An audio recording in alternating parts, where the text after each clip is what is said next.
সালাম আলাইকুম। যারা অস্ট্রেলিয়াতে পড়াশোনা করতে চান তাদের জন্য একটা দারুণ সুখবর। বাংলাদেশ এখন স্টুডেন্ট ভিসা অ্যাসেসমেন্ট লেভেল 1-এ আছে, যেটা আগে 2-তে ছিল। স্টুডেন্ট ভিসা প্রসেসের জন্য অ্যাসেসমেন্ট লেভেলটা একটা গুরুত্বপূর্ণ ব্যাপার। চলুন জেনে নেই যে অ্যাসেসমেন্ট লেভেল 1 হওয়ার কারণে আমরা কি কি সুবিধা পাবো। অ্যাসেসমেন্ট লেভেল 1 হওয়ার কারণে কম ডকুমেন্টস লাগবে।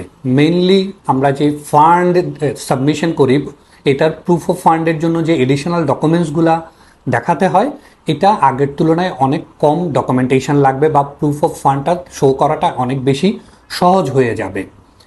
তারপরে ভিসার রিজেকশন রেট অনেক কমে যাবে। যদিও 2025-এ বাংলাদেশের ভিসার রেট খুবই হাই ছিল, প্রায় 98%।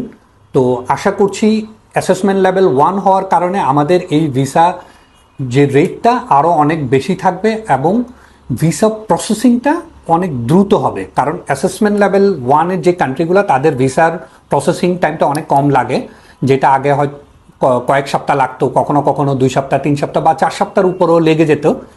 এখন এই সময়টা অনেক কম লাগবে। আশা করতেছি অ্যাসেসমেন্ট লেভেল 1 হওয়ার কারণে কয়েকটা ওয়ার্কিং ডের মধ্যে আমাদের ভিসার ডিসিশনগুলো পেয়ে যাব ইনশাল্লাহ। অ্যাসেসমেন্ট লেভেল 1 হওয়ার কারণে অনেকেই জানতে চাচ্ছেন আমাদের কাছে যে এখন স্টাডি গ্যাপ কি আরও বেশি নেওয়া যাবে কিনা, IELTS ছাড়াও কি অ্যাপ্লাই করা যাবে কিনা, বা প্রুফ অফ ফান্ড জমা না দিলেও বা সাবমিশন না করলেও হবে কিনা। এইসব ব্যাপারগুলো আসলে ডিপেন্ড করবে ইউনিভার্সিটির উপরে। কারণ ইউনিভার্সিটি আপনাকে কিভাবে অ্যাসেস করবে, যে ইউনিভার্সিটি আপনাকে কি IELTS ছাড়া এডমিশন দিবে কিনা, বা ইংলিশ প্রফিসিয়েন্সির জন্য কী রকম কন্ডিশন ওরা দিবে, এটা ডিপেন্ড অন ইউনিভার্সিটি। এবং প্রুফ অফ ফান্ডের ব্যাপারেও ইউনিভার্সিটি অ্যাকচুয়ালি ডিপেন্ড করবে যে কী কী ডকুমেন্টস আপনার থেকে চাইবে এবং কী কী ডকুমেন্টস ওরা চাইবে না। এই পুরো ব্যাপারটা অ্যাকচুয়ালি ইউনিভার্সিটির উপর ডিপেন্ড করবে। ইউনিভার্সিটি যদি আপনাকে এগুলাতে স্যাটিসফাইড হয়ে যদি COE ইস্যু করে, তাহলে ইমিগ্রেশনের অ্যাকচুয়ালি এডিশনাল কোনো কিছু চাওয়ার থাকবে না। বা অ্যাসেসমেন্ট লেভেল যাদের 1, তারা ইউনিভার্সিটি যেটা বেসিসে আপনাকে COE দেয়, তারপরে ইমিগ্রেশন জেনারেলি আর তেমন কোনো এডিশনাল সাপোর্টিং ডকুমেন্টস চায় না।